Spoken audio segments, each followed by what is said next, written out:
Do not believe or partake in the spread of these fake reports. If it is not on the official website or news from the Nigerian Center for Disease Control, NCDC, disregard such report. Only together can we beat this virus. Only together can we overcome this pandemic.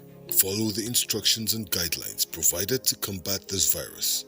Most importantly, stay at home. Self-isolate, regardless of your status. The virus doesn't move unless we move. Let us work together to better Nigeria. Together, we can do this. This message is brought to you by the Nigerian Television Authority, NTA, Africa's largest television network.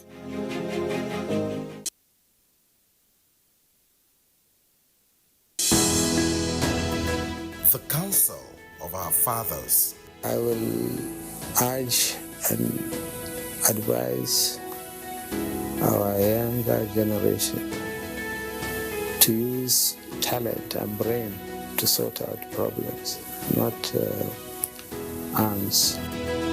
Nigerian youths, let's build our nation together.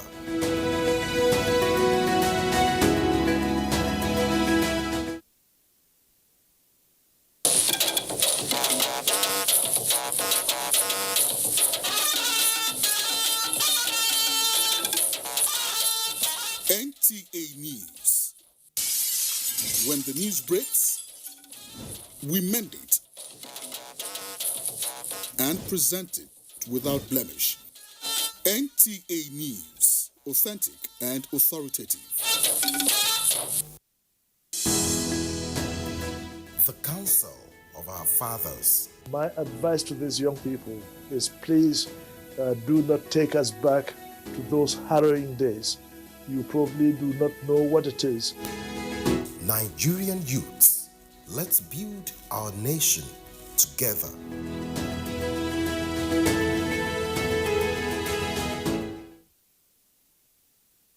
You can.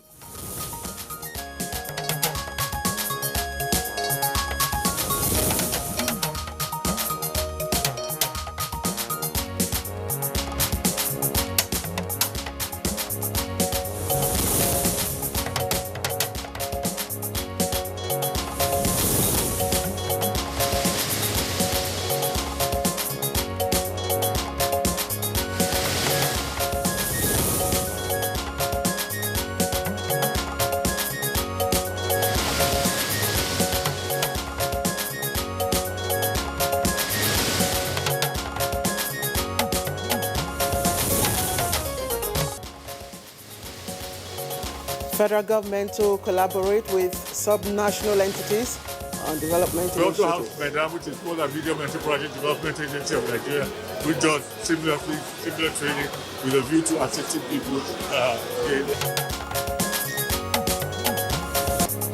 Nigerian Navy hands over vessel allegedly used for illicit oil deals to the EFCC.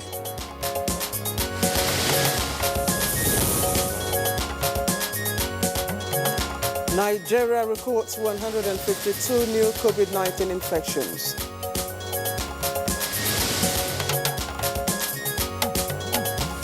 On Good Morning Nigeria today, we shall discuss ministerial constituency engagements and matters arising.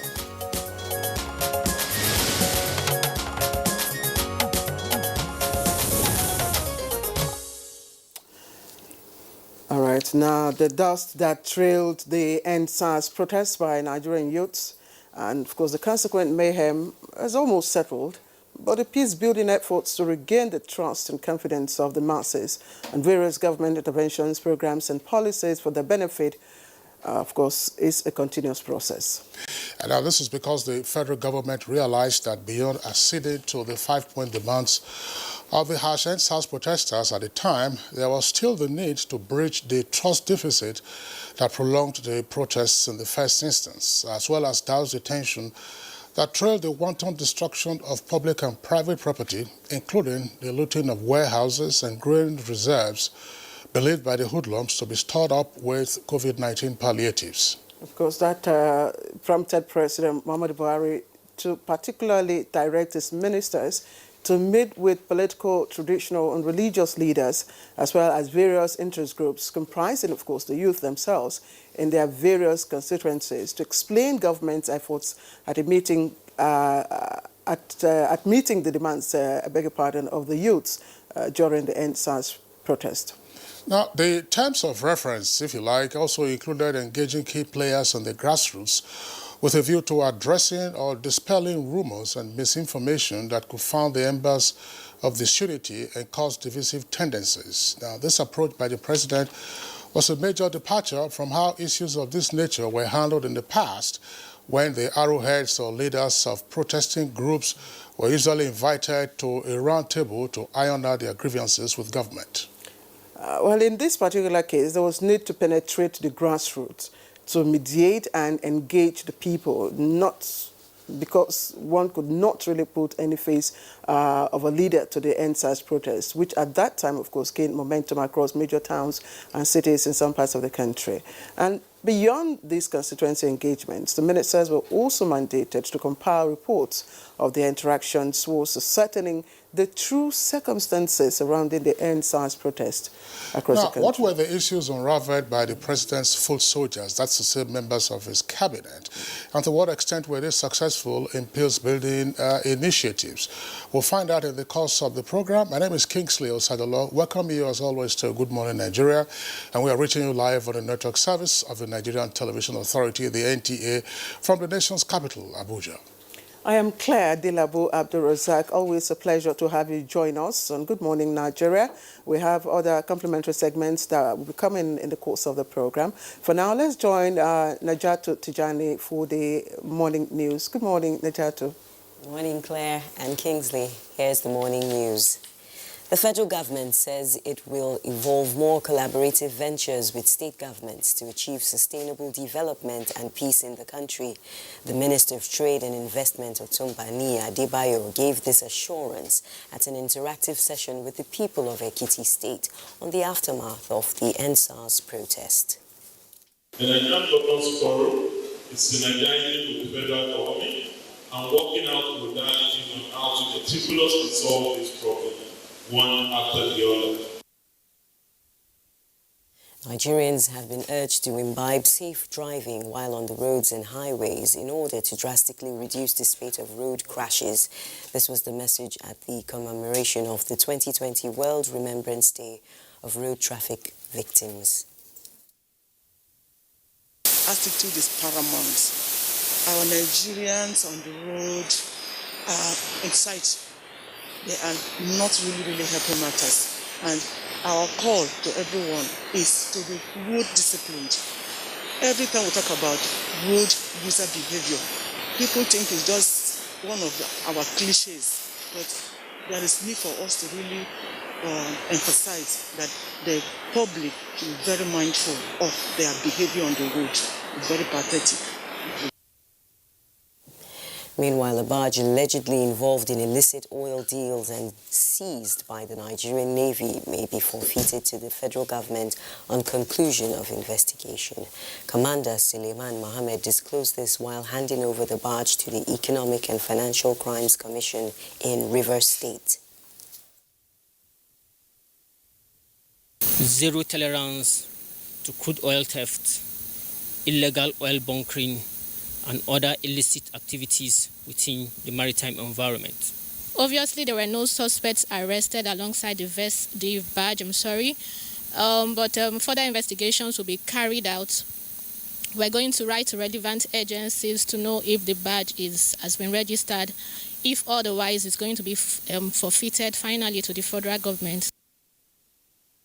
A group known as Ebonyi APC Stakeholders and Elders for Peace at the end of its meeting in Abakaliki has, amongst other things, agreed to lay aside differences, work together for interest and that of the party. Well, the essence of this meeting is first and foremost to let our people know that APC is alive and thriving in Ebonyi State. Secondly, we want to use this medium to congratulate our leader, Muhammad Buhari. He's doing very well. despite the numerous challenges we face, which is a global thing, he has done well to move Nigeria to the next level. Ladibala, a reporter with the Nigerian Television Authority, has emerged the president of the Nigerian Association of Women Journalists. The number one seat of the association is one of the 10 executive positions contested by 23 candidates. Ellen Odafa is hereby returned as the new National Secretary of NAWAJ. Okonkwo Lillian Ogabo is hereby returned as the Deputy National President of NAWAJ. Ladibala, having secured the majority of the votes, is hereby returned and declared as the new National President of NAWAJ. NAWAJ should speak for the less privileged. NAWAJ will be advocating on the issue of sexual and gender-based violence in our society, particularly the issue of rape, which has become very, very endemic. So these are some of the areas that we'll be doing things differently, apart from just building the capacity of our members. New figures from the Nigeria Center for Disease Control, NCDC, indicate 152 new cases of COVID-19, increasing the total number of confirmed cases to 65,148 in the country.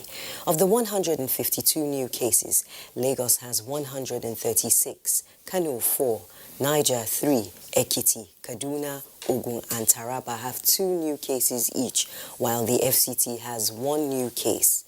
The number of cases per state list: Lagos has 22,404 cases. The FCT has 6,372 cases. Plateau State so far has 3,719, followed by Oyo State with 3,617 cases. 2,712 cases are currently active, while 61,073 patients have been discharged, with 1,163 deaths recorded. And the NCDC update concludes the morning news. The program continues with Kingsley and Claire after this break. A scorecard like no other.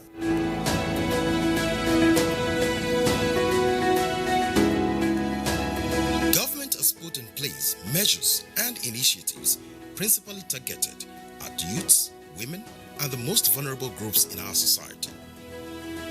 These included broad plan to lift 100 million Nigerians out of poverty in the next 10 years.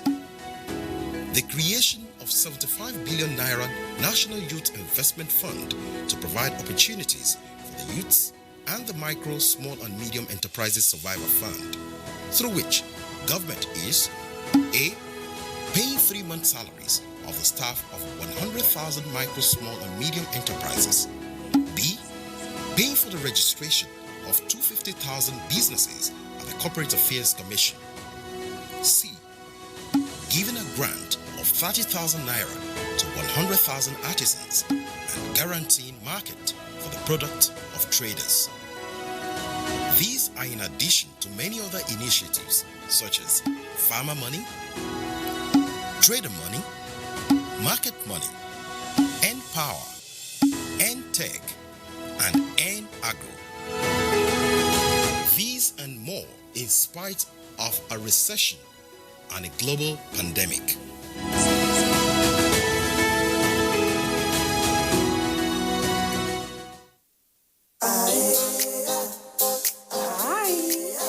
I'm done. Really? Yes.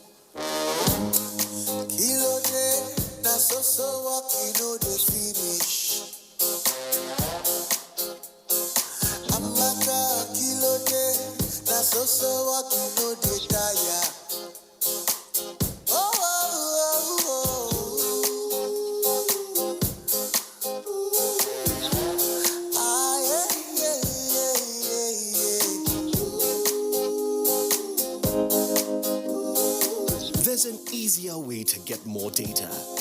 Get more out of life with the new Airtel data plans. Dial *141# now.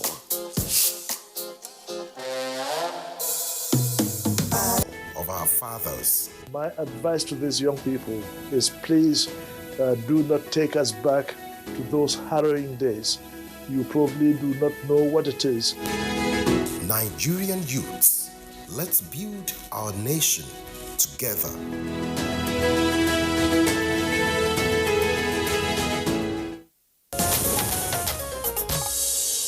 You're still watching Good Morning Nigeria on the network service of the Nigerian Television Authority. Coming up next is business news, and here is our correspondent, Chimaobi Walter Nanji.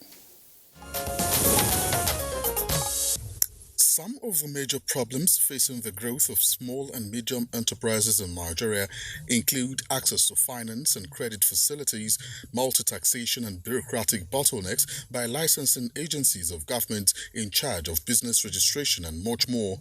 This has caused untold hardship to young people seeking to establish their businesses. To solve this challenge, the federal government is seeking to bring small business owners together under the Business 360 platform to help interface with government agencies and organizations involved in the growth of micro, small and medium enterprises in the country. For such bodies to look into the problems that the MSMEs face while doing their businesses and provide solutions there and then. We face it every day. People complain every day. When you're taxed so many times, the chances of being encouraged to do the business becomes slim. You don't want to do the business anymore. And then how do you expand the economy and employ people if the business is shrinking instead of expanding? Business News, Chimaobi Walter Naji. All right, thank you, Chimaobi, for the business package. Newspaper review is coming up next on Good Morning Nigeria.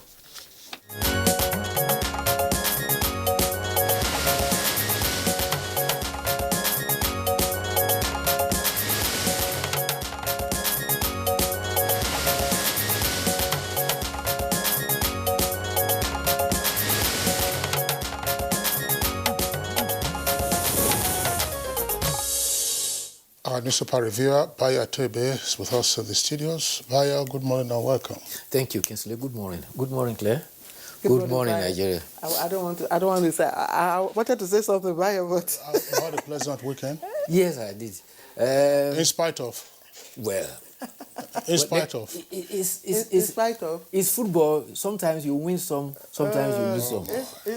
Is that what let's get ahead with the newspaper. Is that what you meant? And by the way, Bayo, I was going to say you're looking. I don't know. There's something sparkling about you. Is it your attire? Is it your cap? Your shoes? But everything about him is sparkling, but he's not in a particularly sweet mood. Yes, because of the loss. Don't worry, we'll make it up tomorrow when we meet Sierra Leone. Hopefully. For how long can we continue to give these excuses? How do you surrender a 4-goal advantage on home soil? And sometimes when you raise these issues, whenever we are discussing football, either the international dimension, or you keep insisting on also the local flavor, which is very useful. But watching a soccer match is not intended to be some torture.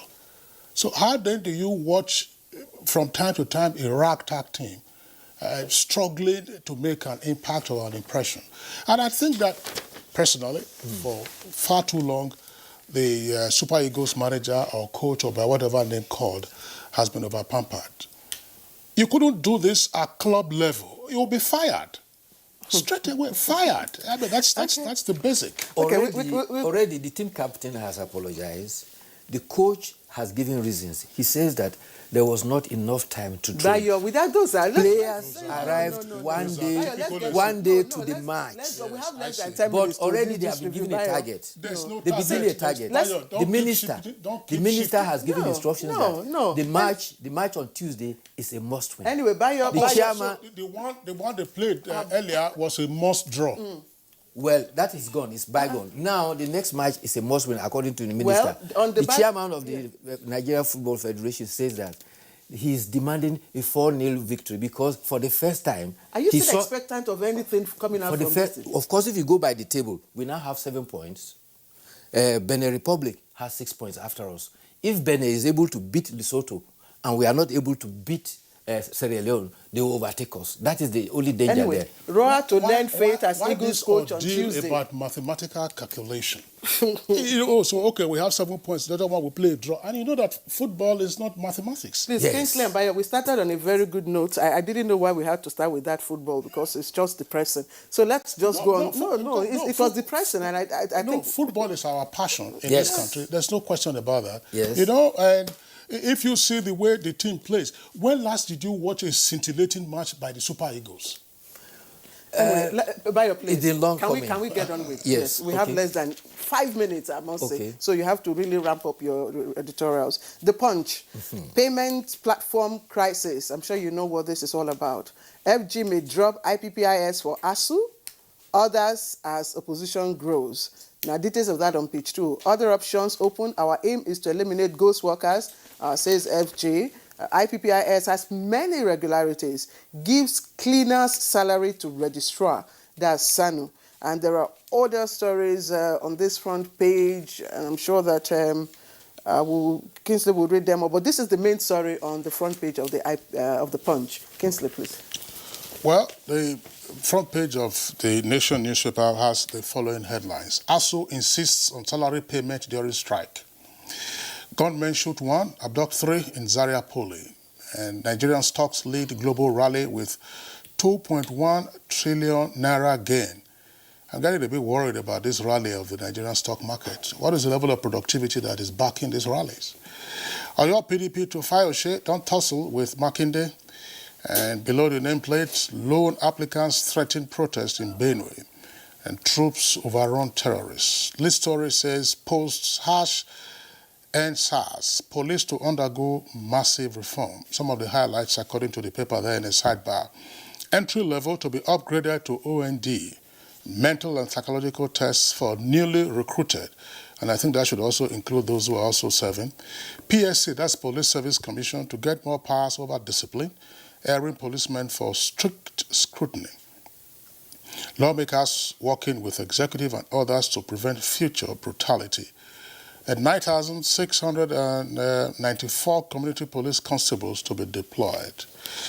And from the U.S., you have this headline, Biden, quote, won rigged poll, says Trump, still whining over his loss. U.S. president's supporters protest. They promised a 1 million-man march, probably fewer than 1,000 were there in Washington, D.C. $5.8 billion Mambila power plant to get attention. And below the photograph, LCCI, that's Chamber of Commerce and Industry in Lagos, and NECA, caution against petrol price deregulation without competition. That's page 8. And normal life back next year, says COVID-19 vaccine creator. Page 4. On the front page, there's no story. That's this running story about the levy or no levy on a loaf of bread produced or bought in Kogi State. I was wondering when they were going to start levying grains of rice or grains of beans purchased from the market as well.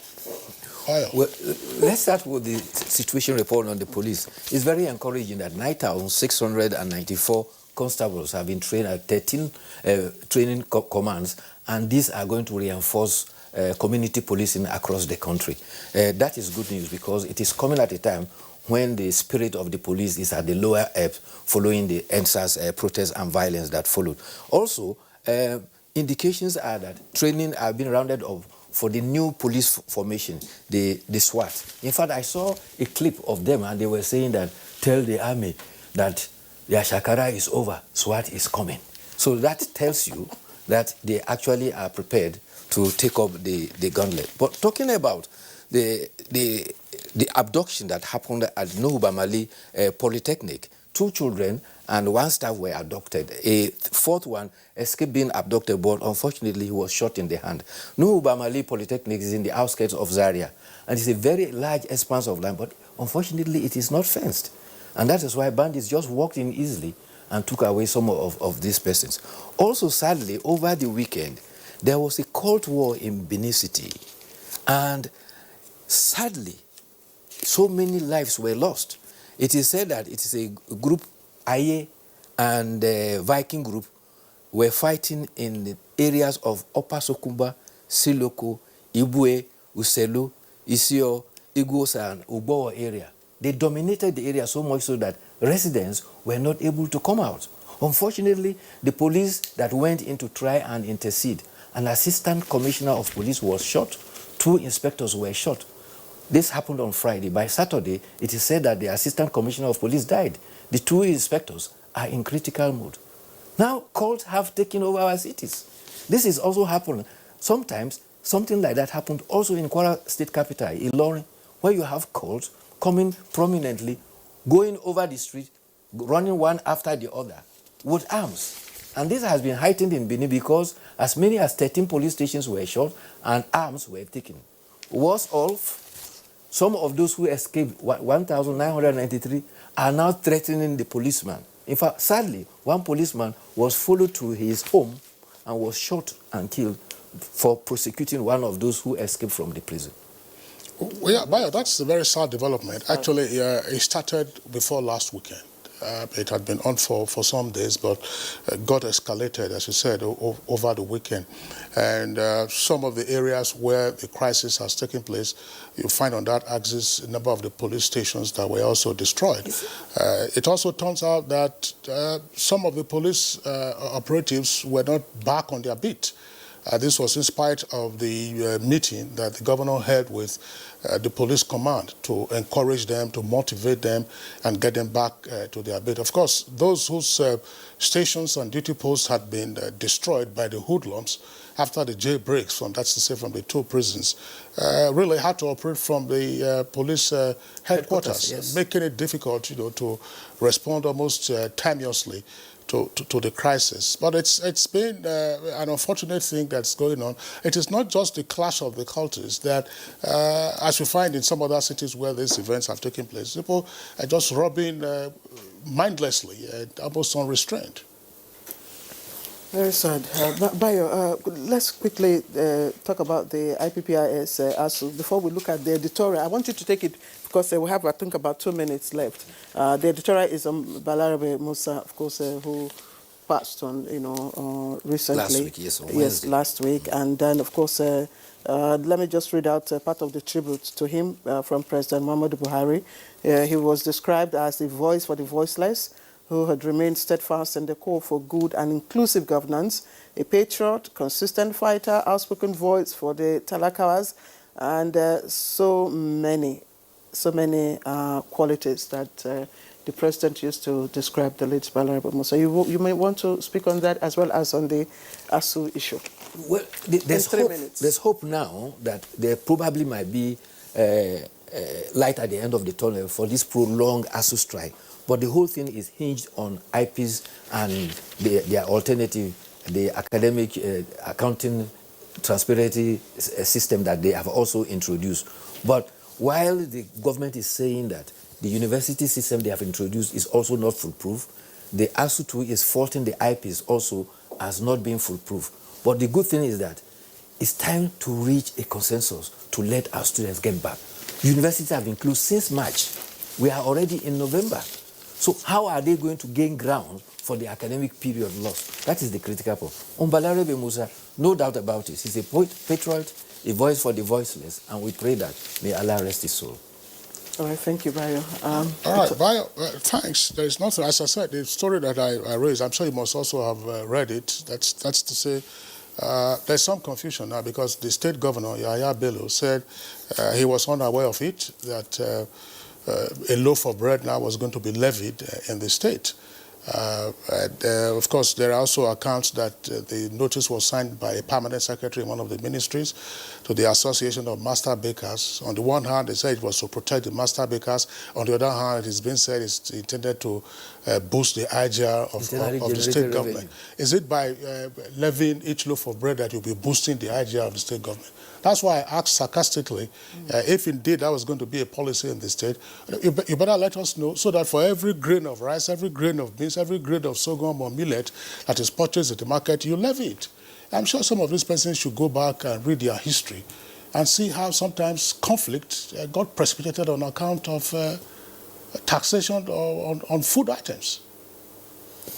All right, Bayo, let's just leave it at that. From there. I hope The good thing is that the governor has already said he's not aware of it. I hope he will act about it to stop it before it gets out of hand.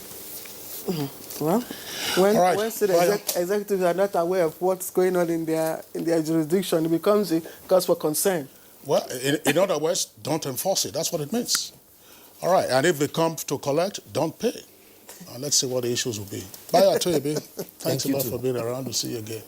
Bye, have a good day. Yes. Okay. All right, you are watching Good Morning Nigeria live on the network service of the NTA. We'll take a short break now. When we return, we'll get ahead with our item for discussion this morning. The counsel of our fathers. I will urge and advise our younger generation to use talent and brain to sort out problems, not arms. Nigerian youths, let's build our nation together.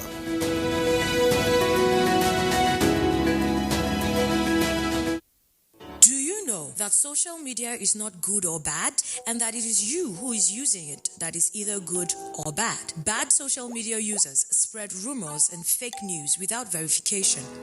But good social media users stop, verify the information, and reflect before sharing it. Now, are you a good social media user? Stop the spread of fake news. Verify the authenticity of your source for a better Nigeria. This message is from the National Orientation Agency.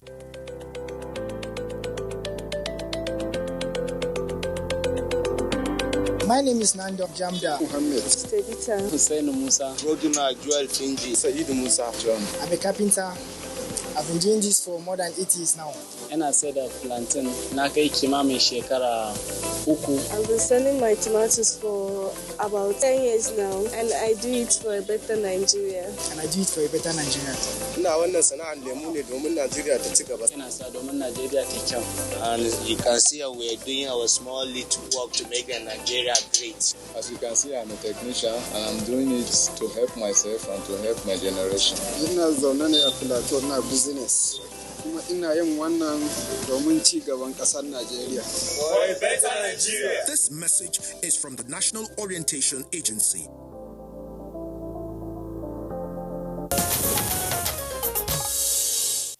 All right, you're still watching Good Morning Nigeria. We are reaching you on the network service of the NTA. Now, to begin our conversation this morning, which is on matters arising from the ministerial constituency engagements, let's listen to this background put together by our correspondent, Oyemi Ajayi. The NSAS protest by thousands of Nigerian youths against alleged police brutality started out peacefully, but degenerated into chaos after the protests were hijacked by hoodlums. This led to mob attacks on security personnel and vandalization of public and private property.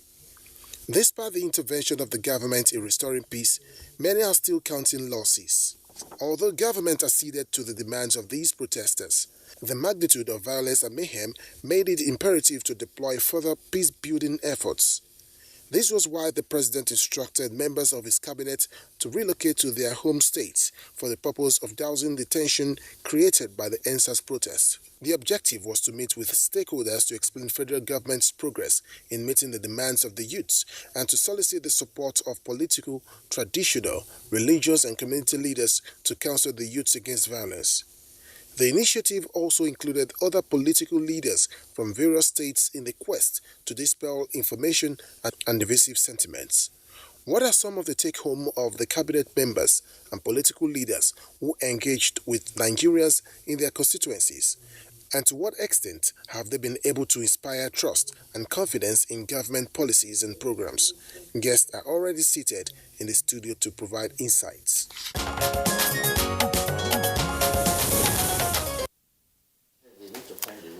All right, if you've just tuned in, you're onto the network service of the NTA, and the program is Good Morning Nigeria. Today we're looking at, of course, the ministerial engagement with the youths in the aftermath of NSAS protests and, of course, matters arising.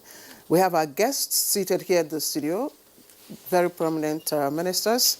If I may, honorable ministers, may I crave your indulgence to bring down your masks, face mask. The studio is well, ventilated, please, so that they can hear your audio. Let me first introduce the Honorable Minister of Health, Dr. Sage Hanire. Thank you very much for obliging us. We also have in the studio here the Honorable Minister of Environment, Dr. Mahmoud Abubakar. Thank you very much, Honorable Minister, for obliging us. You're very Thank welcome. you. Thank you. Kingsley. All right. Honorable Ministers, once again, I'm delighted to have you with us in the studios. We all know the background to the directive by Mr. President to cabinet ministers to return to their home states and engage with political, religious, and traditional leaders on the heels of the harsh NSAS protests, and more particularly, unfortunately, the mayhem that followed after those protests were hijacked by hoodlums. We're sure that you both have, of course, had your interactions, and there are certainly takeaways. So let's begin with the Honorable Minister of Health, Dr. Sage Hanire. Dr. Sage Hanire, tell us your experience in the course of your interaction with the constituency in Edo State. It was a very rewarding experience, and I would say that it is a very, very wise move indeed that His Excellency the President made by asking ministers to go to their home states and reconnect with the base, because it afforded the opportunity to present the federal perspective to those who normally would not hear that. They would normally be depending entirely on social media or perhaps what state authorities have to say or what the news media give them. So it was very rewarding, it was very productive, and I think that it is an initiative that should be sustained and perhaps replicated over and over again. I had the opportunity of being. All right, Honorable Minister, we have to pause you. We understand the engineers are telling us that your audio has some challenge, and once that is sorted out, we'll give you the opportunity to recast what you have just said in terms of the encounter that you had in Edo State, and therefore the benefits or issues arising therefrom. Let's bring in now the Honorable Minister of Environment, Dr. Mohammed Abubakar, who is from Kaduna State. Yes. One of the populous states in the Federal Republic. Yes. What was your experience? Well, as the minister started saying, it's quite rewarding. You get to understand the different perspectives at which people looked at the NSAS protest. Naturally, youth all across the country oftentimes will share the same ideology on issues. My experience is that there are slightly different views on the NSAS, however, it's all across. And a lot of people who engage the youth, who engage the traditional rulers, religious rulers, even some opinion leaders who engage with the government itself of Kaduna State and even the state legislature of Kaduna State. And we had different views, worries, concern. Of course, NSAS is number one because that's what really started the protest.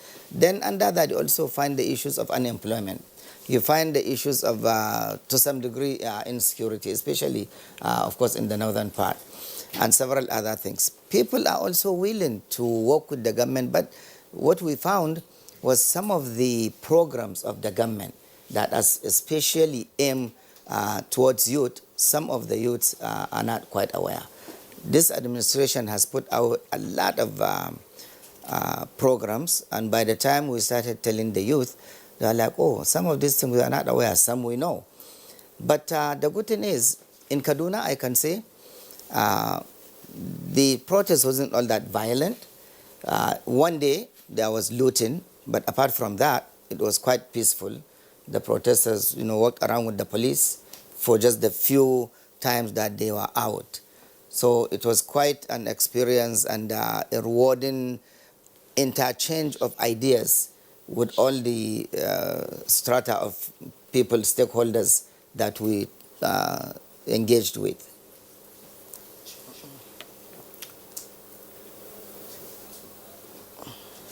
Okay, Honorable Minister of Environment, let me still stay with you. I want you to walk us through the process. Okay. The President gave a directive to the ministers. Did you just go to your constituencies and say, okay, I want to talk to the youth, I want to talk to women, gather everybody in one place. Is that a process of engagement? Can you walk us through that process? Yes, yeah. The president gave the directives. Go back to your constituency, engage with stakeholders, all stakeholders.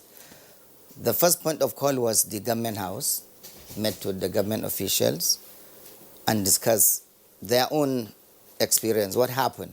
How did they handle the first wave of protests? What happened?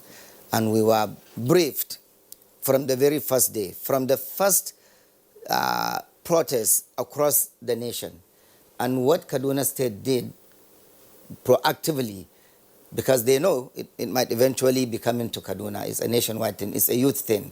One set of youth see something happening in Lagos or in Benin, they want to replicate regardless at some time. So the government took that proactiveness. After engaging with the state government, we went to the state legislature. We also engaged with them and found out what have they done in their own, because they have members that are representing constituencies, some local government, 1 or 2. We engage with those.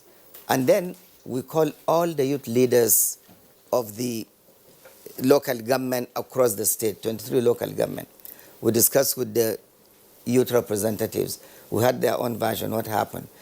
And then we called the religious leaders, traditional rulers, and also discussed with those, and some opinion leaders. We also... All of this in a space of how many days? Well, actually, it took us a whole week, because when we started on Saturday, everything was going fine. Unfortunately, we were even happy that, we are leaving Kaduna, no looting, nothing.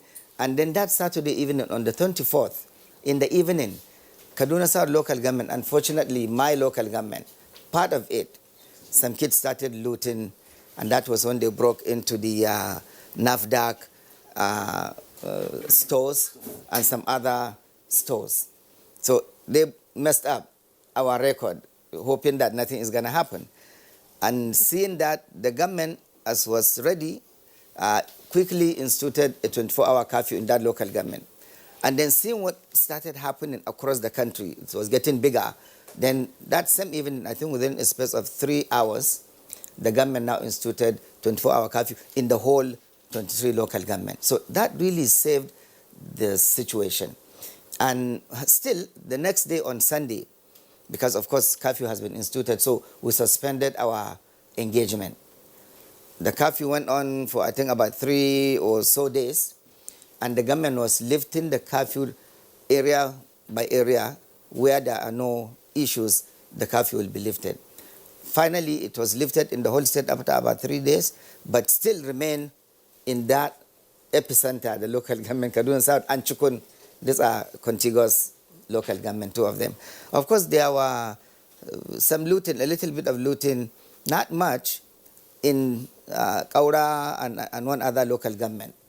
So, but it was, for the most part, Kaduna was really peaceful. Just the looting, no violence, no burning of anything, nothing. Nobody got hurt or killed. Looting is looting, no small looting. Thank you, Dr. I guess just looting. There were forces and issues behind that looting, and particularly also what happened with regard to the medical supplies that, or medical stores that were also affected by those who were looting and didn't know what they were touching or taking away. Happily, the audio connection of the Minister of Health is back on. Dr. Sage, tell us again your experience, just by way of recapitulation. Yes, I had said that the visit to Benin and to Edo State was very rewarding. It provided an opportunity to engage with youths, with the government, and with other leaders of thought on the situation in the country, particularly with regard to the NSAS movement and the outcomes, which obviously went beyond what the organizers of NSAS had intended. They themselves appear to have lost control, and it became a monster. It became a monster that couldn't be controlled. But by and large, many lessons have been learned, and I believe that those lessons will be guiding for us in the future. I do think that this is one of the very very helpful steps that the federal government has taken to ask ministers to go back to their states and re-engage and provide more federal presence and more federal information, because people were restricted to largely social media, and the presence of government there, federal government, was enlightening for many who felt that they had actually the right source of information and also the opportunity to engage government. You said your trip was very enlightening. Can you take us, give us an expose? What made it enlightening? What is new that you didn't know that came out from this trip? Well, the first point of call was, of course, for all measures of routine with the government, the state government, and the opportunity to meet with the state governor and the deputy governor and their chief of staff and the head of service, and in fact the entire leadership of the state, who gave us a full breakdown, a detailed report of what had transpired in their state. As you know, Benin suffered a jailbreak that led to the escape of 1,993 convicts or those awaiting trial. And the repercussions are still being felt today. At that time, about 168 had been either recaptured or had surrendered. And so the situation was still very tense at the moment. And the measures that the government was taking to try and normalize the situation, the security concerns that arose from hardened criminals who had escaped. Some of them were, as a matter of fact, facing long-term prison sentences. So the concerns they had and the requests they had, which we put together in our report, and also the engagement with the youths, the Apex Youth Organization, National Youth Council of Nigeria, who felt quite honored and pleased that they were being heard, and someone was coming to listen to them, to ask them questions, and to use the opportunity to express their views. So it was enlightening to see the way they were thinking. In many ways, they thinking in a not very informed decision, informed ways. So that was in itself enlightening. We also met with Nigerian Medical Association, with the Association of Resident Doctors, with the medical directors and chief medical directors of our hospitals. So we had those experiences with us, and which helped us in assessing the situation. Yeah, I think they are calling you back from Edo State now to give you an update on what is happening, I believe. Yeah. Please go ahead, because we'll like to do. I know that the Honourable Minister, sorry Kingsley, I know you do take a lot of notes when you have such engagements. You do took some notes, some high points. Yes. What were those high points notes you took in interaction, especially with the youths? Well, many of the youths felt disconnected from government. They felt nobody was listening to them, and nobody asked them questions, nobody asked them their needs. You go there and do programs and do things for them, but you don't ask them what they really need. Like one of them said, it's like someone buying shoes for you without asking you what's your size. And therefore, the intention is good, but that they were not really connecting properly. So that's one thing. And then the other was that they felt that they had too little opportunities to join any conversation on with government, and that in fact they were ignored. The government was going over their heads. So that was an eye-opener. But they were very grateful, very appreciative of the fact that the government, the federal government, the president, who sent the minister to their state to engage with them, to actually take them face on face. On my part, I urge them to try to get control of the situation, because the National Youth Association of Nigeria, National Council of Nigerian Youth, is a very well-respected and well-known organization, and they were in the best position to try and get control of this situation that was getting out of hand. So in that way, I do really feel that this engagement should continue. It provides an avenue for calmness or creating better understanding between government, particularly federal government, and those at the grassroots. that in a way removes the misconceptions that usually flow around society and smoothens the rough edges. Okay, well, thank you very much, Dr. Ihanere. We'll return to drill into the issues further. But let's also bring in the Minister of Environment. Tell us, what was the mood like at the various interactive sessions you had, particularly with the young persons? Basically, it's about the same. They have issues with employment, of course, as usual. And somebody was talking about the government is not employing enough. And it's like, well, maybe, but don't forget, the government in economy like ours is the biggest employer. It's unlike other developed economies. So one thing sometimes you can do is not just wait for the government, but you can also be part of that employment creation. And I gave an example of myself. I said there was a time when I was doing even menial jobs before getting a real job. So government alone cannot provide employment for everyone, but government is doing everything humanly possible to provide as much as possible. But especially these days, and even before the NSAS protest, a lot of programs are being put out that will not only provide jobs for the young people, which we told them, but one that will make them themselves be employers. We had quite a lengthy discussion on that. And then there's also the security issue, especially right now in the northern part, the banditry. Again, the issue here is the same policing that we are talking about.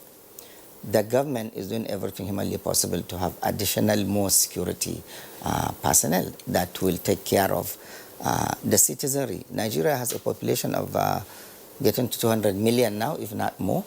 There is need for more policing. These are all issues, and also that the young people are also concerned, just as the minister has mentioned, not knowing what is happening or not being part of some of these equations. Again, I said part of the problem is also that the young people sometimes don't listen to the kind of news that will tell them what the government is doing.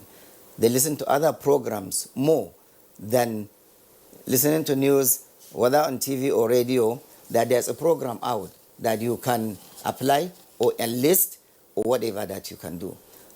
Sometimes people just seem to think that somebody will just come out and hand them over a job. No, I don't think that is possible. But we had quite a robust discussion, give and take. They left really happy, willing and ready to engage also themselves with the government, because the government is extending. And we told them the ways that they can reach out to the government with their ideas, whether it's business ideas, whether it's security, whatever that it is. There are areas that people can reach out to the government and engage. I asked about the mood. Were these persons who were present at the interactive sessions, did they come to listen to you, tell them the litany of government programs and how they probably missed out on those government programs? Or they came? I'm asking this question because we had a conversation from those who were in Akwa Ibom.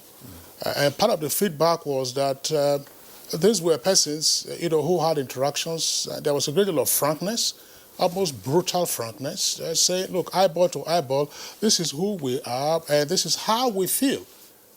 What was the situation in Kaduna? It was like that.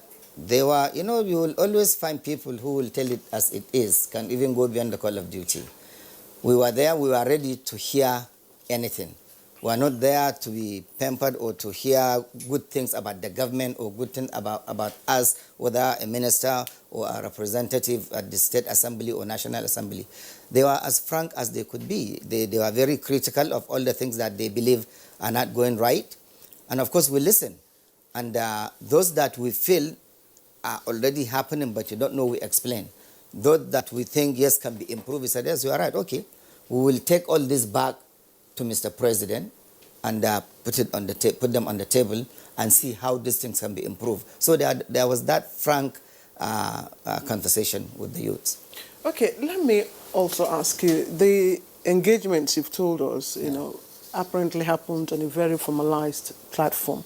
You talked about meeting with the governors, the deputy governors. You talked about, Dr. Henry talked about meeting with the National Youth Council and the medical doctors and all that. These are all formalized setups. Now, members of these, groups are probably not the ones that, did the havoc. They're probably not the ones that, did all the looting, the destructions and all that.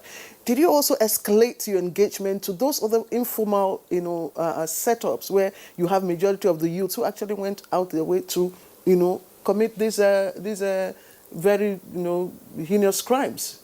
Well, or did you expect that these ones will carry the message to them? Well, okay, we wanted to carry the message to everyone. The thing is, definitely within that hall at the time, there were those youths that took part in the looting or breakage of stores or whatever, but they will not tell you, I was part of those people that broke the store. They will not tell you that. And even if you go out on the street, nobody will accept that he has broken into a store, but that was part of the protest. So it's really difficult to find. You could also have gone to the parks, the multi parks where you have a lot of youths, maybe the recreational grounds, I don't know, to escalate this message. And by the way, what were you telling them? What was the message from you to them? Well, the message is everything starts with dialogue and ends with dialogue. Even wars, at the end of wars, you have dialogue. So what we told them is, this is not it. Look at all this mayhem now, all the destruction. It's your own property, some of it, the one that belongs to the government. Then you have private properties. And let me say something. You have destroyed a lot of these places. Do you know how many young people are working in that place before the destruction? Now they are jobless. So we told them what is the level of setback that this destruction brought to the whole society, including the youth themselves. We did that. Okay, thank you very much. Dr. Henry, well, the NSAS protests became, if you like, a pretext for the accumulation of other demands on government. From your interaction or interactions during this constituency engagement, what, in your opinion, went wrong as to have triggered the kind of mindless reactions that we saw from these young persons? It was like some bottled up frustration or some pent up anger that was just uncorked.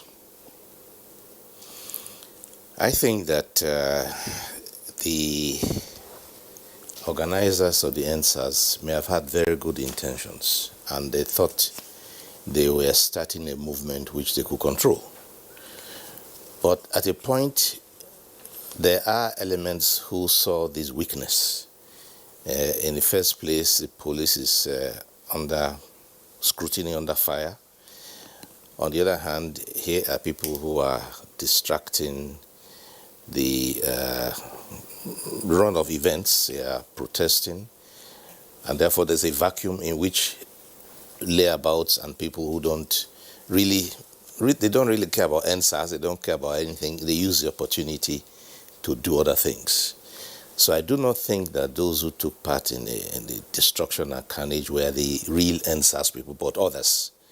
And there are many of them who seize the opportunity to unleash havoc. And if you were to go out, as you asked just now, and say, where are you? You will not see any of them, because they all know that they have done wrong, and they would not like to be seen or identified in the public or by anyone. So definitely they will go into hiding. You are not going to get them to talk to. So therefore, you use those the medium by which you believe eventually what you are saying will filter down, and definitely it does filter down.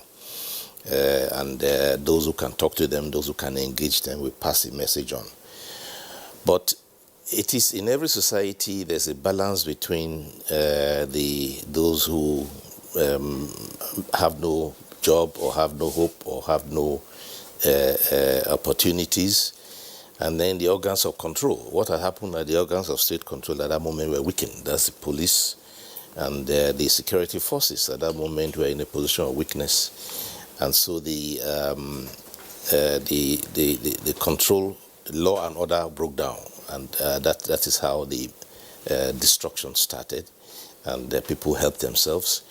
People also vented their anger on society, burning buses. The repercussions for burning the buses now is being felt by everybody because transportation is difficult. Breaking down warehouses, destroying medicines, now that's going to create a problem in that there is no medicine, some vaccines are destroyed. So the damage is something quite different from what I believe the organizers of NSAS wanted. And even those who were perpetrating at that moment were just mindless destruction. But if you were to ask them now, they will tell you, no, that was wrong, they will not do it again. I'm sure that's what they will tell you. But it was uncontrolled, and that is what the problem was. I made it a point to, when I engaged the youth, to make it clear that being a youth is not a permanent status in life. It's a stage. And all those who are the elders now were youths at the time. And all of them who call themselves youths now will be elders very soon. And they will be replaced by a new generation of people. So they should not look at it as a permanent status, and should therefore realize that whatever it is that has been destroyed and burnt and is part of the heritage that they will have had. So what they will have had to take to control. By the time the present generation of elders have retired, it is those who call themselves youth now who will take that over, and they will have destroyed a lot of the assets and heritage that they will have had. Now that one struck them, because for some reason they didn't think in that direction. You are not the downtrodden forever, you are not a youth forever. You are going to move on, and you have to have opportunities to govern and manage all these assets which you have destroyed. So you are going to start from a lower level.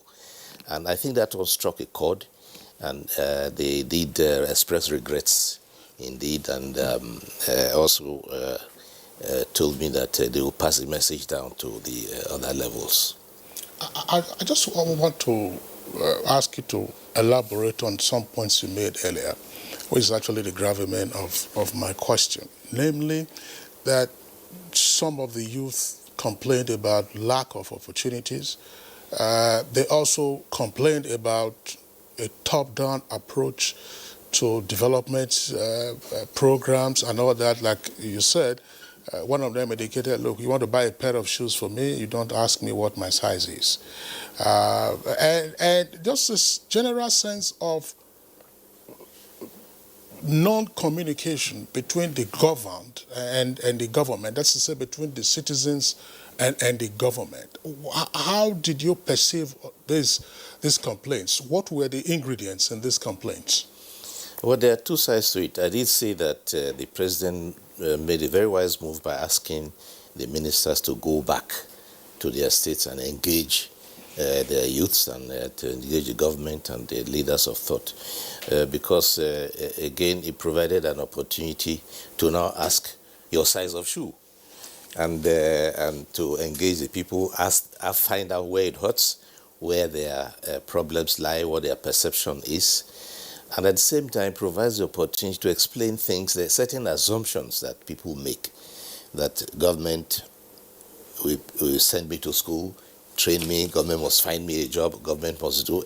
There's a sense of entitlement that is quite rampant, that if you don't do all of these, then you are not a good government.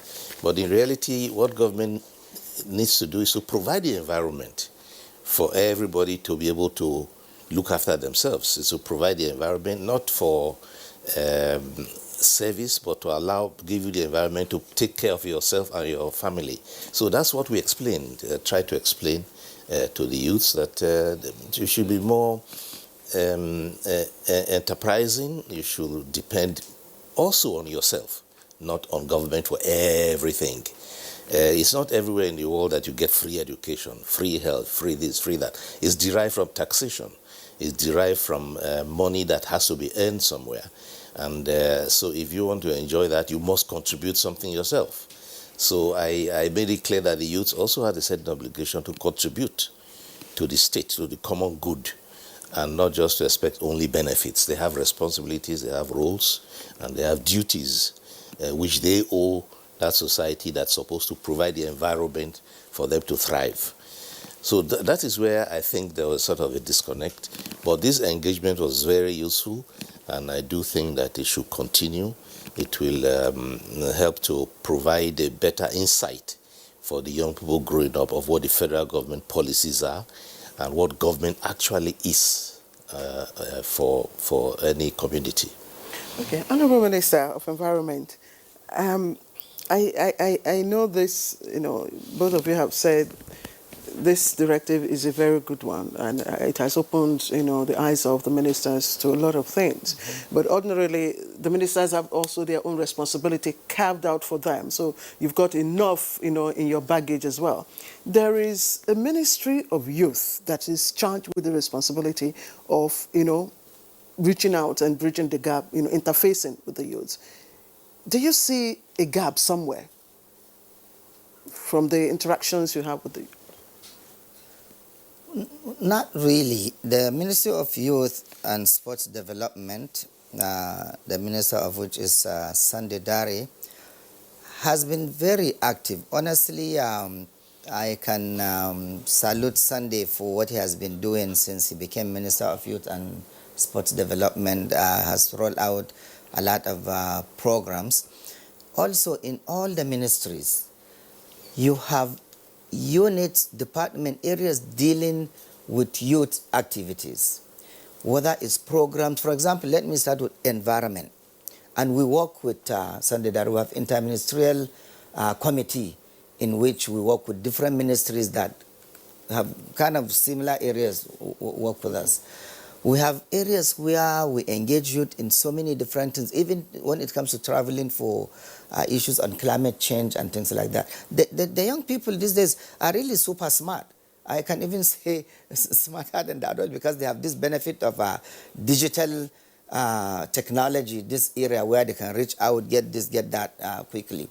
I don't think there is that much of disconnect. Earlier on, I said something about the youth, just as he has said, as the government is providing certain things, they should also care to look for the right areas to get the information. I doubt if some of the youths will bother to watch NTA network news at 9 p.m. There you can hear whether the government has put out this program or certain radio program, or reach out to a certain website that has government programs or issues. Of course, they will go into all other places that you are thinking of, whether it's an entertainment or this or that.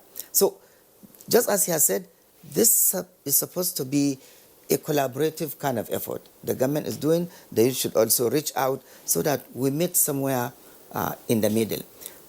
Take, for example, the 75 billion Naira Youth Investment Fund.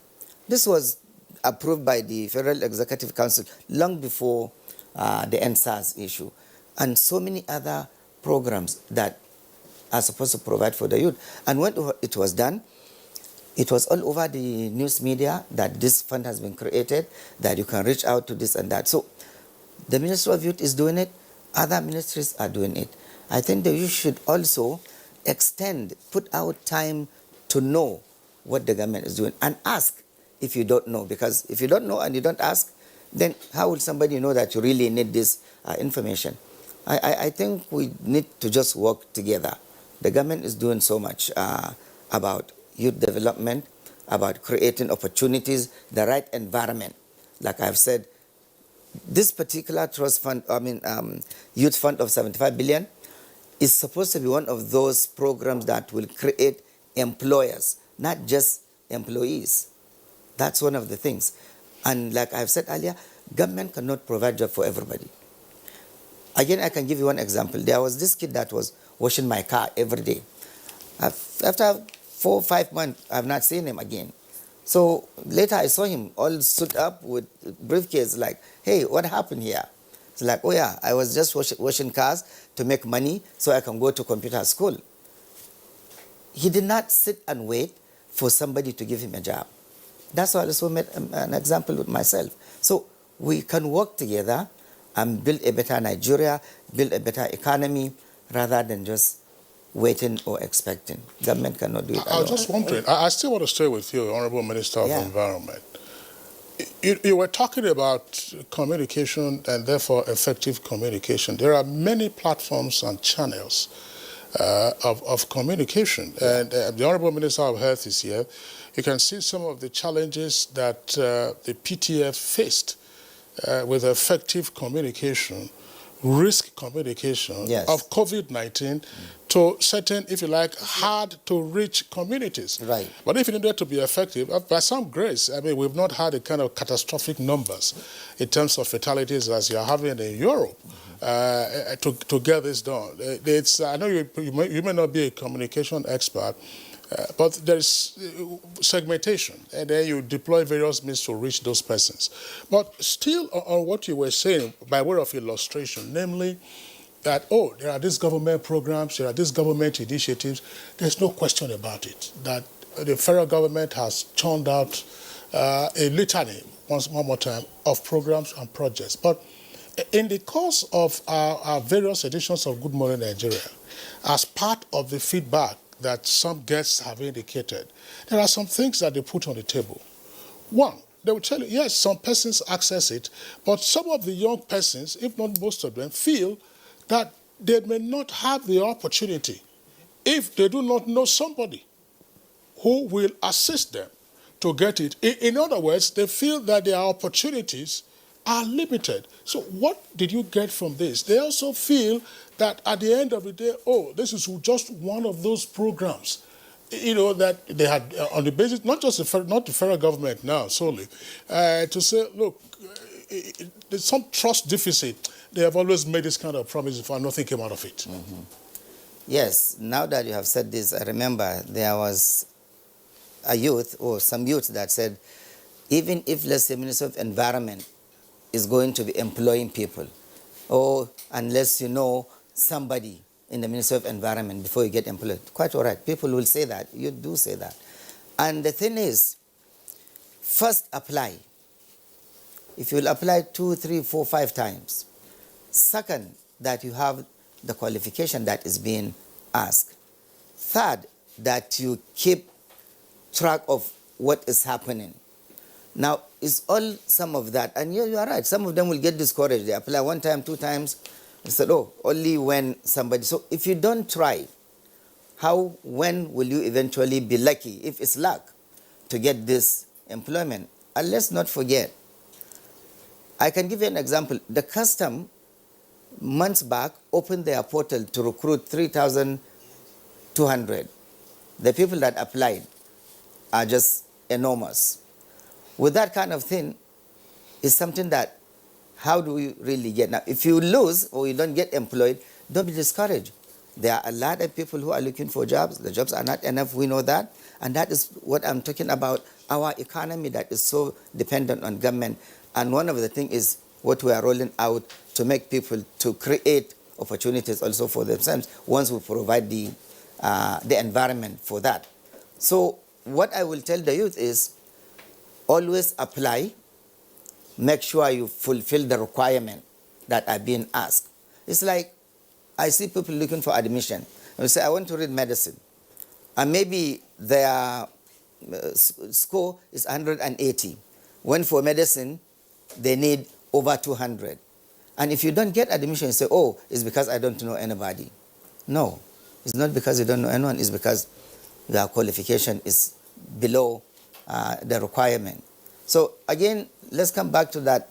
It's all coming together to meet somewhere in the middle. But I agree that the government should be the one to first provide the environment, provide the information, lead the way in letting people know what is happening. And then you now follow the lead. All right, Honorable Minister, I don't even want to talk about opportunities to be successful when you apply. I want to talk about getting the information first. Yeah. You're a member of the Presidential Task Force on COVID-19. When COVID-19 broke, that task force was set up basically for communication purposes, and you do daily briefings. And a lot of people, know the rules, know the procedures, know the protocols. Wear your face mask, wash your hands, down to the grassroots. That is effective communication. Now, in engaging the youths from diverse backgrounds, intellectual capacities and capabilities, what needs to change? Because we've heard of effective communication, which is not there. There's so many things on the website, online. I've gone through the website of the Ministry of Youth and Sports, so many, initiatives, DELs, acronyms, and all that. What needs to change in the way we engage our youth henceforth from your interactions? Well, quite a few things need to change because perhaps we need to be more subtle in communication. But quite obviously, there is a problem with mindset. And that mindset is what needs to start changing, and mindset across the field. The mindset that even the youth are part of society, they have responsibilities and they have roles and they have duties, they have obligations, that they need to be taught that. To be a youth does not mean you sit back and everybody takes care of all your needs. You have responsibilities, you have to contribute. If you're in the boat, you must, if you're in the canoe, you must have a paddle and you must be rowing at your own level. So youth is not just a person who's a passenger and says, look after me, free this, free education, free job, and if you don't do that, then I go on the rampage. That's not the way it goes. So that needs to change, that engagement, and I do want to say that they are willing if they were taught, if it was made very clear. So you need some constructive engagement. It is true that you need experts in communication to design how to engage the youth, but I think also that it has to go along with schooling, with primary education. Education is not just teaching people science, maths, and that's all. No, they have to know about what society is. You have to know about history. You have to know where you're coming from, about yourself. You have to know about society, social responsibilities, and responsibilities to the community. You are part of a community. So the educational system also needs to be modified, particularly at primary school level. We mustn't just focus on the basics. I mean, numeracy is good, literacy is good, but that is when you have to, that's the opportunity you have to actually mold your citizens, to put your expectations inside the citizens. That's what all countries do, really. They use that primary level to build citizenships, to build character, and to let everybody know that they have a role. It's not, you have a role to play, and you have duties to support the government. You have to pay taxes for government to work. You cannot be dodging taxes and at the same time expecting free electricity, free petroleum. That doesn't work. So that kind of education needs to come in, especially primary and also to a good part of secondary level. At university, you are just teaching people the skills and the knowledge they need to take care of themselves, take care of their lives. By that time, character should have informed. So yes, I think the educational system needs to be revamped, to be restructured, and not just from a moral, religious point of view. It's not just morals, but of course you do need ethics, but you need a more advanced level of social and community consciousness, which needs to be built in. Well, Dr. Ihanire and Dr. Abubakar, you both are senior citizens, and therefore let's further contextualize this mindset of the younger generation about which you just talking. When can we say, maybe over a broad period of time, that this mindset arose, this sense of entitlement? Government must do this for me. Government should help me take my bath in the morning, and if government doesn't do that, then the government has failed. So, how did this arise? Is it that the young, as you said, we're all at some point, we're all young persons, we're all youth, and we didn't have that sense of entitlement. Is there something out there that these young persons are imitating? Is there something that has triggered this mindset that they find that, look, then the government must do this for me, otherwise, all hell will break loose? Well, at some stage it must have arisen. At some stage, I think probably we're only speculating now because nobody can tell unless you carry out some more detailed scientific analysis and social study. But I think probably at a point of affluence when things were so much and everywhere that we didn't need to work, we had enough money, we could import everything, we could get everything we wanted. You went to school on scholarship, and before you came out, you had a car, you had a job waiting for you. Those were things that at a stage it did happen like that. And you didn't pay school fees, you were given free food and so on. So everything was free. This question of free is good, but free is only free in the sense that somebody else is paying. It doesn't mean that it comes actually free. And that payment has to come from a certain source. And that source needs to be replenished. And that replenishment is a business of everybody, every working, able-bodied person. The only ones who we provide for are those who are infirm, those who are too young, or those who are too old, or who are aged, who cannot provide for themselves. So that kind of reorientation has to come back, and it has to come back at the level of education.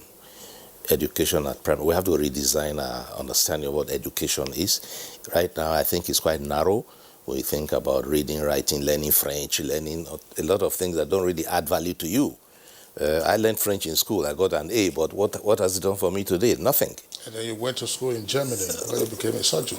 Well, yes, that was a good medium for me to use that because I needed that language to get educated, so I have that language.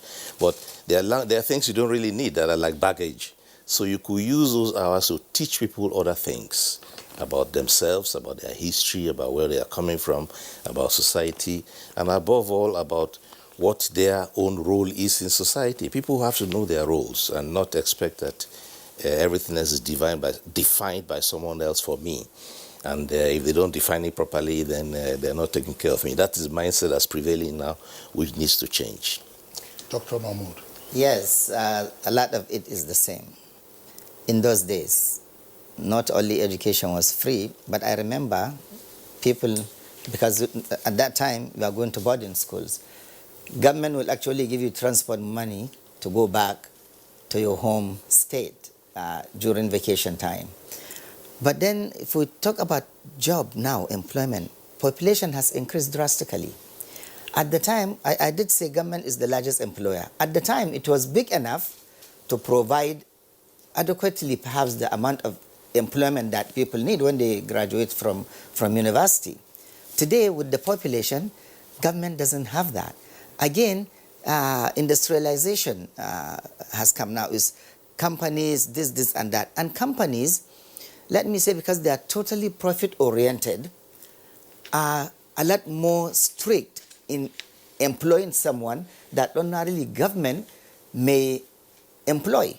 What I'm saying is, in terms of productivity or qualification, company, because they are looking for money. So all of this maybe what made the mindset that in the past this is what is happening. But you have to now know that the past is gone. A lot of these parameters have changed. Today you have to do this. But then today there is also opportunity for young people to create their jobs, which we didn't have at the time. If you talk about digital technology, digital economy, people can now create jobs for themselves. In fact, you can sit at home, be employed by yourself, and be making money. We are approaching that situation where you can even be working in another country while you are sitting here working in Nigeria. It's already happening. People working in America but living in India, for example, or in the Silicon Valley, working in. We can do that. Now with the Ministry of Communication and Digital Economy trying to put up something like that, our people can get employment in Nigeria working for a company elsewhere. So this mindset started because of what we had. But then there are opportunities that now have replaced this free stuff that we have. And this is what the young people need to explore. Of course, together with the government, I always say it's a synergy. The government provides the environment and the young people take the opportunity and use it. And it's happening with so many, even my ministry, his ministry, and so many ministries have all this. You know, Claire, I know you're going to pop a question. Yeah. But part of what the ministers are describing, and of course, the perception of entitlement, is partly, I think you and I have been on set when we have discussed the issue of funding of universities. It's why it is pretty challenging for federal universities to charge reasonable tuition. reasonable. You raise it, and it's like we're going to go on strike. Right. At the time when tuition was free, investors was as a result of the oil boom. Yeah. And that time is long since past. Right. All right, Kingsley, let me...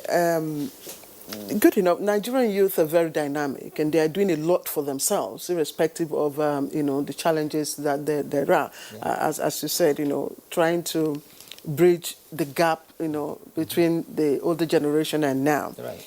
But the duty of a government is to provide enabling opportunities for them to thrive. Right. And from all that we have said here, this administration has indeed, provided enabling opportunities. Absolutely. But the question that arises is, how have the Nigerian youth been able to, take advantage, leverage the opportunities, which is why we have the issues we have at hand. It is not there. If it were there, we wouldn't probably, be having this discussion. So my question will be, from your interactions, again, as I asked Dr. Hanire, what needs to change in our engagement with the youth as per the opportunities that government had already provided for them?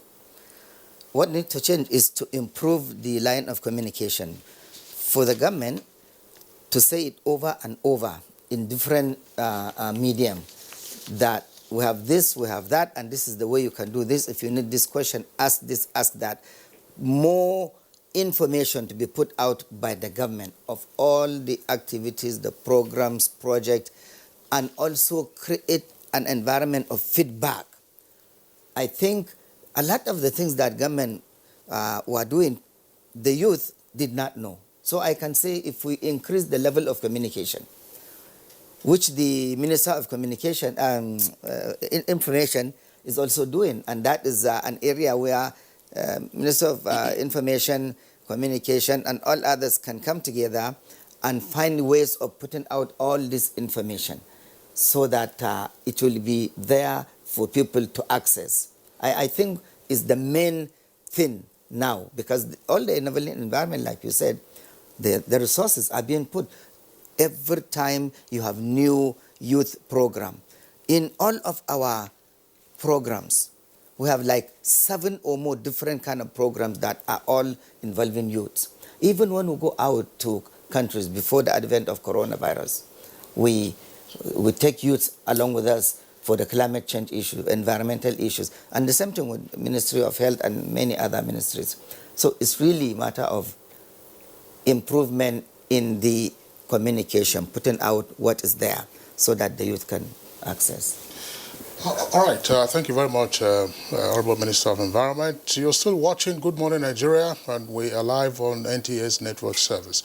We're going to have to take a short break now. When we return, we'll continue with the conversation. The counsel of our fathers. I believe we have fought one civil war too many in this country. So those who experience it will run away from it. Nigerian youths, let's build our nation together.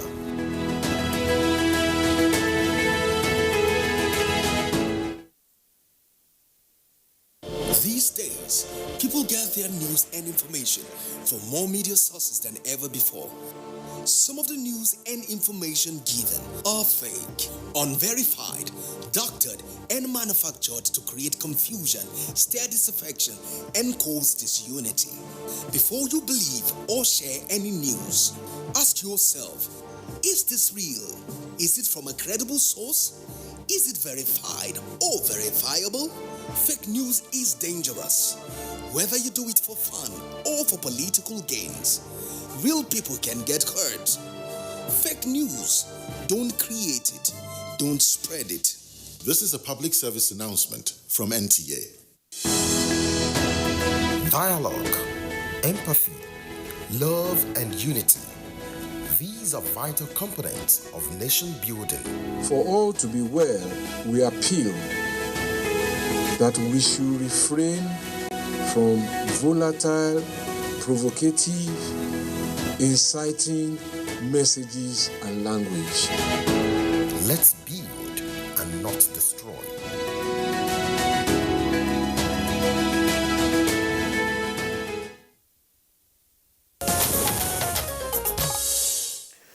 All right, welcome back. You're watching Good Morning Nigeria, and we're looking at ministerial engagement with the youths, aftermath of NSAS protests, and of course other matters arising. Let me stay with the Honorable Minister of Environment still. Do you think our representatives across, tiers of government have a role to play in these youth engagements? And if so, have they done their best? Have they done well? Well, absolutely, representatives at all levels do have a role to play. Part of that representation is engaging with the people that you are representing. Whether you are a legislator or you are an executive, your people must have some access to you, either directly or through your aides, so that you know what is happening, what they are doing, what this and that. I'll give an example. I was a state legislator for 12 years in Kaduna State House of Assembly. And I go to my community as often as I can, and I make sure people can reach me.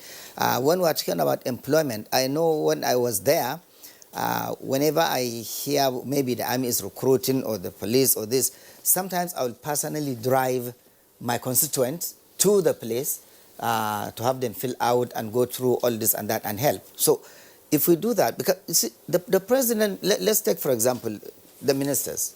President has appointed us as his ministers. We are to engage the people in our constituency and his constituency, because he has a lot more fish to fry than us, so we cannot expect him to be doing our work, for example. So we should be able to engage with our people through our aid, ourselves, and all that.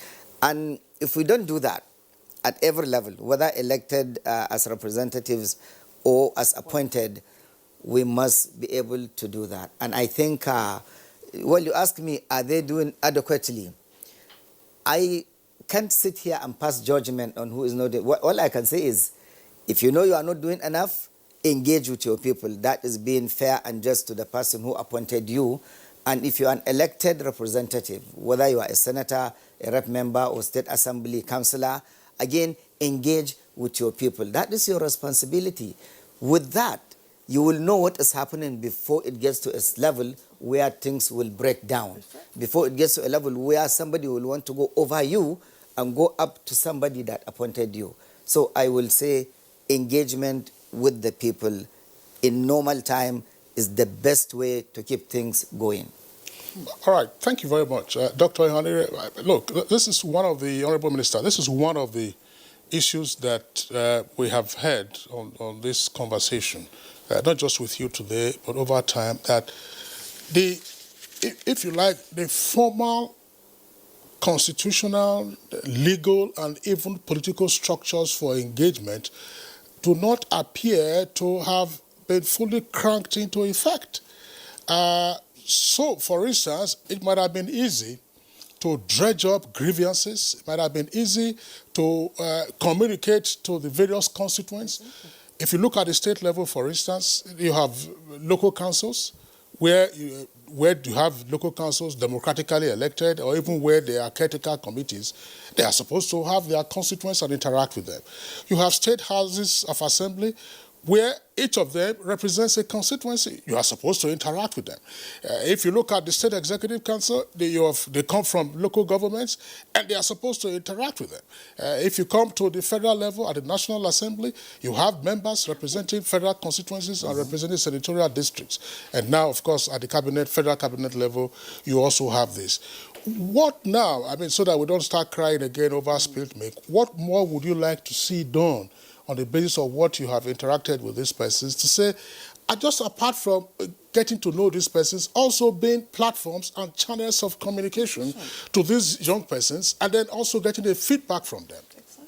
Well, the most important one is the one that the president has done now, by asking ministers to go to their states and engage. And engaging does not mean personally with all the individuals, but through the organs of state, the various councils, the leaders of thought, the youth, religious leaders, the government, and if you have the opportunity, also the members of the House of Assembly and the local government. You have that opportunity, and I do hope that we shall have more of these opportunities to continue this engagement, which brings the federal message to the people.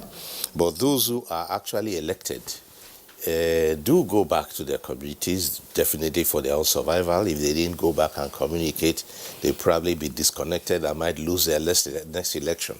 But I think the messaging to them should be improved. That is to say, the messaging to the representatives of what to take back can be improved, to tell them these are areas we want you to talk on, these are the areas we want you to emphasize, rather than just say just slogans and distribute palliatives or money, but they have to really go back with messaging. So we need to be able to work on the representatives, whether the Senate, Assembly, or House of Reps, for the quality of message they take back to their constituencies. That's another activity that needs to be done. And working through religious leaders and community leaders and that the level I spoke about before, political leaders and traditional rulers, should be also something that ministers can do, and above all, give opportunity for questions. In my own case, I also engage with professional organizations, with the resident doctors, with the NMA, Medical Association, because remember at the time they had broken into the medical warehouse, and destroyed a lot of the medical supplies in there. The same has happened in Kaduna when they broke into a NAFDAC warehouse. So I, in a way, spoke with the medical community, first to allay their fears and to also ask them to take part in trying to educate the youths, because a lot of them, particularly resident doctors, are also members of the youth group in that youth bulge. So they took the message very seriously, and they issued a message condemning this destruction and break-ins. So in that way, that's all that can be done. Okay, let's just pause our discussion for a while, Kingsley, and just quickly take the tweets that have come in. We've got a number of them. Festus Akimboiwa says, government should create a youth commission that will encourage youths to participate in national politics. Government should also create youth opportunities and job creation fund. There's a lot government can do, but it's up to the youths to use their voices to tell government what they want.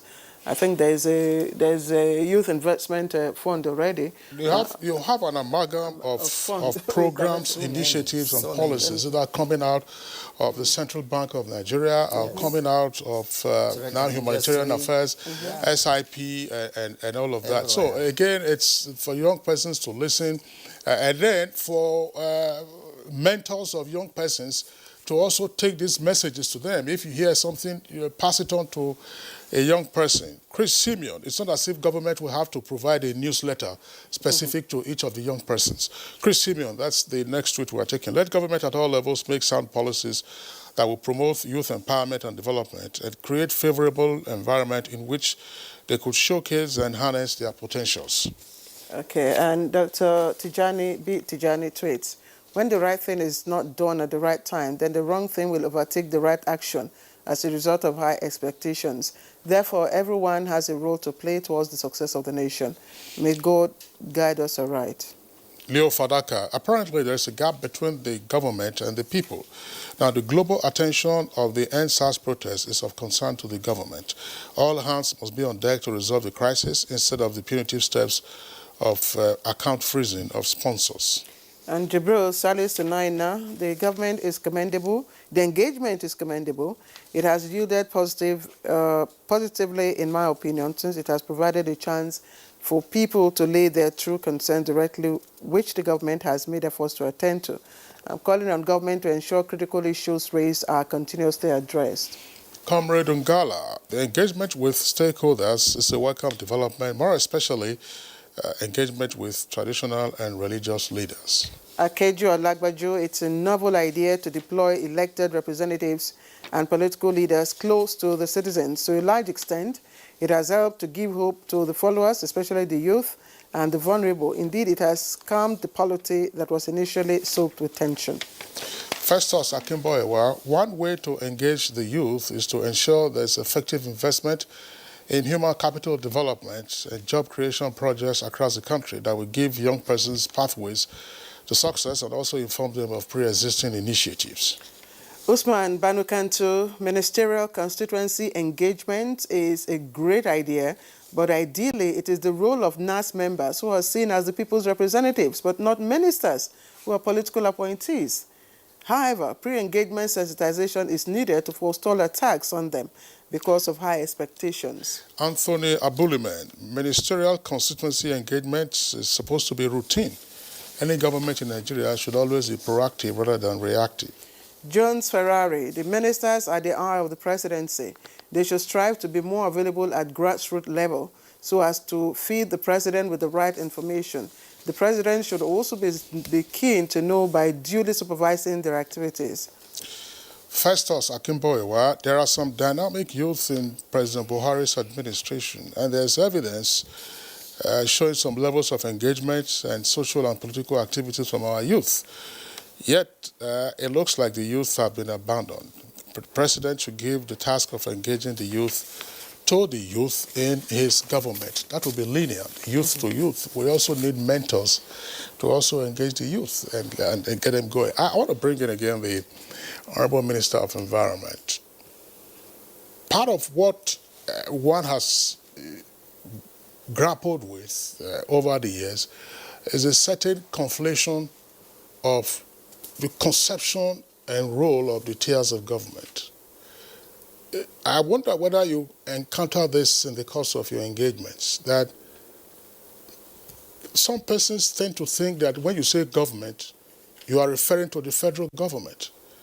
And therefore, in articulating their demands and also getting frustrated when their demands are not met, everybody tends to point, these days now, of course, it's at Abuja, to say Abuja. And then sometimes they will say, you people at Abuja. They think that the streets of Abuja are paved with gold. And yet, there are two other tiers of government, namely the state, namely also the local governments. If you look at the Constitution, I mean, the rules are clear, and if the Constitution were to be working much more effectively, a number of these issues will be tackled. Did you come away with this conflation of the rules, and therefore what needs to be done to properly enlighten them so that they can better channel their demands, not their anger, just their demands, and then knock at the right doors? Absolutely, there was that misconception that everything is government. And we have to tell people, well, you know, there is federal government, state government, and local government, and there are certain things that are the responsibility of state government and some local government. People have often, even roads within the city that are state, people will say, oh, the federal government has not done this, has not done that. And that we have encountered during this even engagement. And we, of course, have to explain, just as you have said, the roles of the different tiers of government at the different levels. And we did say, okay, we hope you will now let your people know that this is the responsibility. Go to your state assembly representative, or go to your state commissioner, or go to the local government chairman, councillor. Indeed, that is an issue that also needs to be trashed out. There is need for education to really separate the responsibility. Because a lot of this bashing also, some of it really belong to the state. But unfortunately, because of lack of awareness, it has all been lashed at the federal government. And so that's why earlier on I mentioned that communication is absolutely very important. Just like you are talking about risk communication with COVID-19, indeed is an issue. You know, I want to draw attention to one of the tweets by Usman Banukantu. And I had asked you this question before, but of course you give a word of advice rather than giving us what the issue. Usman Banukantu says, ministerial constituency engagement is a great idea, but ideally it is the role of NAS members and not political appointees like the ministers and all that. And I really want to use the opportunity to commend, I think it's an honorable member from one of the northern states, Kebbi to be precise. You know, I had an opportunity of meeting him, and he's engaging youths from Kebbi. He's engaging them, he's bringing them, he's mentoring them, you know, in entrepreneurship and other skills development routines. And that's the way to go. And that's an honorable member, you know, doing that for his constituency. You know, so that's what I'm saying. Okay. Our representatives, you know, really, you know, I don't know, shirking in their responsibilities to their constituents? Yes, okay. Let me go a little deeper. Like I said, I was a state legislator at some point. And you have legislator, whether at the state or federal level, that engage with their people. And I know some firsthand, even when I was a member, that really did not care much about their representatives. They only go when they want to go.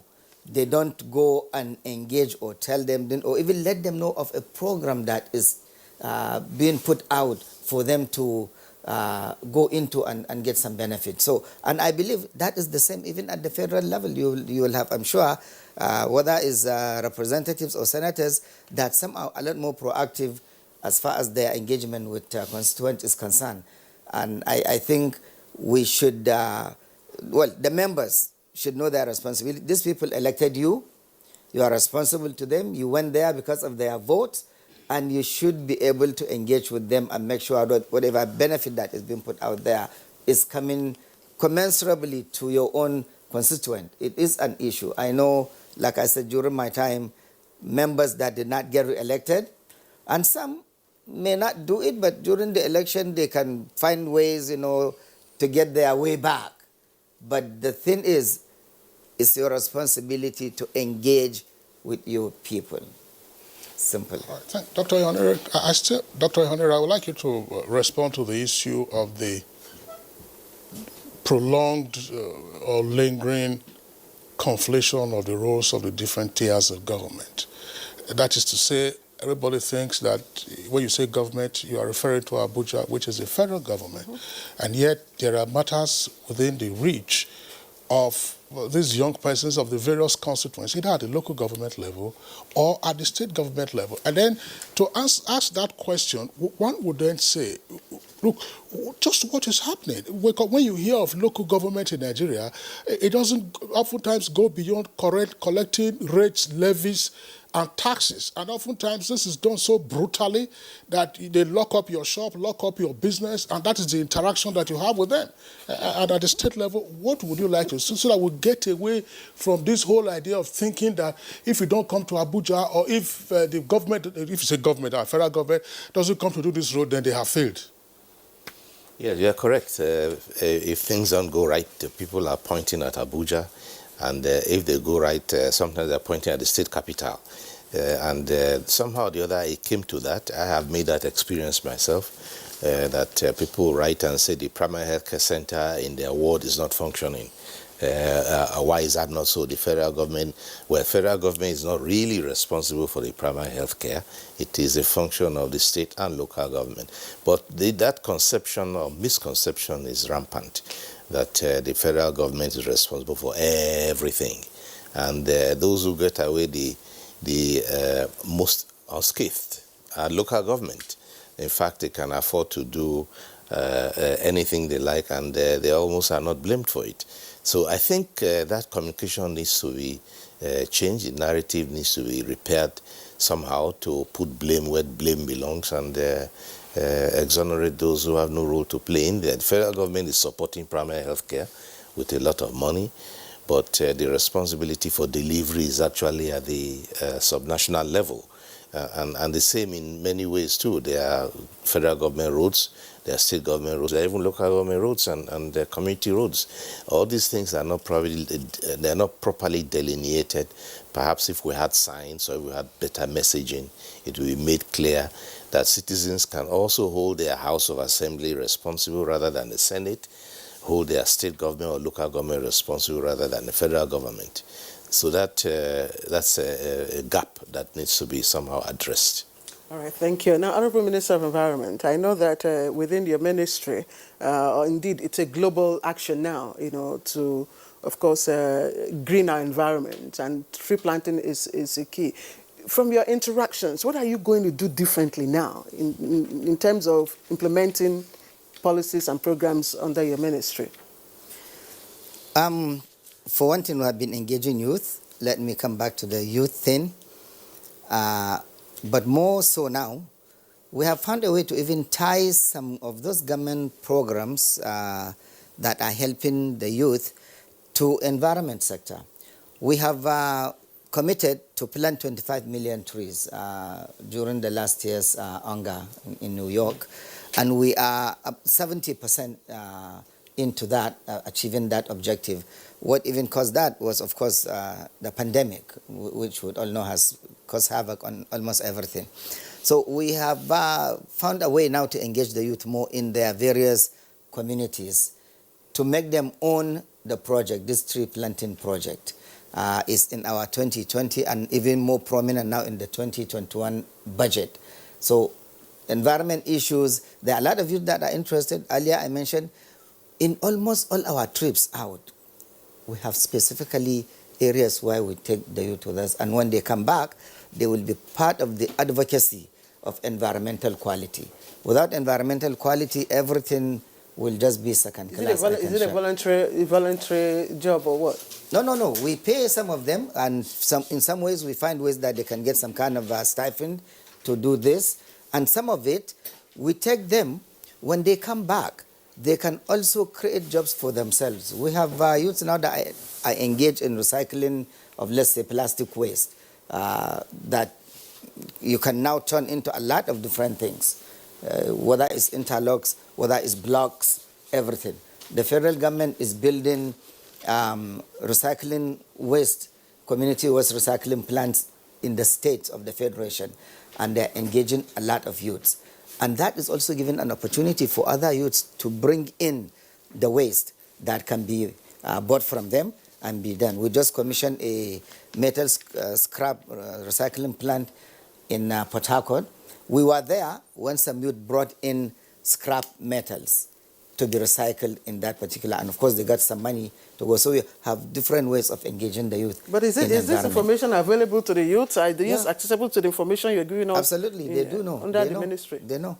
I was just going to stay with you on environment. Yeah. I mean, we know about the Great Green Wall. Yes. Which is across the Sahelian region. Right. How much of engagement do the young persons have with respect to the Great Green Wall? I recall at some point a suggestion was made that, get youth corps members, as part of their primary assignment to do nothing else but be planting trees. It is not just in the Sahel, even in the rainforest region, where you have had a lot of deforestation on account of almost uncontrolled lumbering. So how many of these young persons are engaged in those activities where they can, of course, earn a living and help in rebuilding, revitalizing our environment? What we have been doing really is engaging the youth in each particular community. And specifically with the Great Green Wall, that is what we are doing. To the point now that not just planting trees for retaining the desert, but also we realize that with the issues of energy provision, fuel wood, if you don't provide substitute for people, they cut the trees you are planting for retaining the desert. So we now establish special plantations that are fuel wood plantation. They are fast-growing trees that can be specifically planted for people to use so that they will not tamper with those ones. And in every single community, we make sure the young people in that community are engaged. We let them own the project. This is your tree. These are your trees. And they do get something in return. We also, in addition to that, we will train them in other trades like tailoring, like knitting, all kinds of things. We just flagged off one in Kano about 5 weeks ago before the NSAT protest. Actually, after training them, we also give them, again, additional livelihood apart from just depending on that little stipend that we are paying for maintaining the trees. So you have two things going on for you as a youth. The issue of NYSC, like I said, we are collaborating with Ministry of Youth and Sport Development.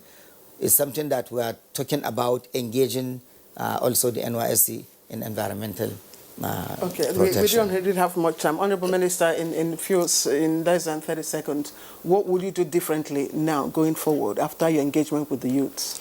Well, I just, Claire, if you permit me, I also have a question for the Honourable Minister, along with what you have just asked. Namely, part of the buzz over the years has been skill acquisition, train them to do this, train them to do that. even from a medical perspective, what do we do about more gainfully employing our young persons to build their bodies and their minds? So who says that you cannot acquire skills and become a world tennis beater? Who says you cannot acquire skills and then become a world-class swimmer? But each time you hear about skill acquisition, it's like you must be a tailor or you must be a welder or otherwise. Well, it begins, again, as I say, with elementary education, primary education, to reorientate the concept of education from just learning this or that subject to building character, building curiosity. People must learn to ask questions. They must learn to receive questions, to receive answers, and learn to think and dream. And also for the opportunity for teachers to observe the talents of each student. Everybody comes with one talent or the other, whether it's art or sports or in science. I just read the other day how a 12-year-old boy in America was admitted to the university to study aerospace science, particularly talented. So at that level, you can discover the skills and the gifts and talents of students and guide them properly. And above all, open opportunities for them to dream and think and discover who they are, and also learn about their responsibilities to themselves, to the community, to society, and opportunities that can be open for them to grow. What will you do differently going forward?